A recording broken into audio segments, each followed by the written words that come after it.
was a little bit more informative because we had more opportunities to develop the knowledge ourselves with the game or with the communication in between the groups. There will be many projects coming out of it because there are a lot of motivated people here who want to change something and raise awareness about intellectual property in their country.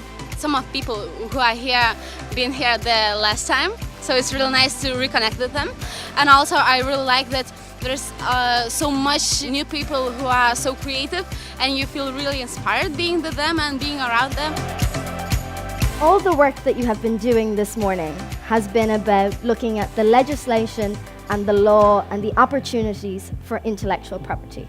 What we're doing this afternoon is a little bit different. We want you to come up with a very targeted plan and an idea of what you can bring back to your home countries.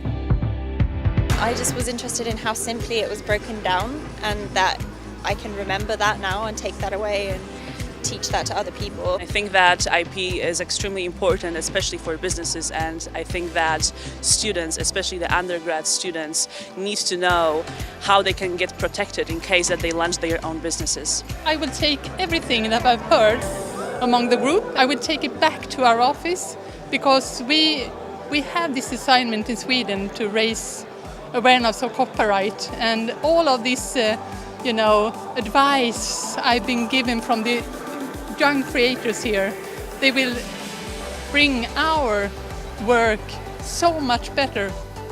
All together, thinking on how to promote IP services is something we wanted to hear and participate in.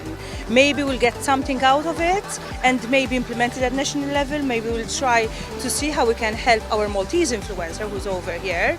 And maybe we'll get everything on board and make this ideas-powered tool more effective and at a bigger scale. Did you want some more? Yeah?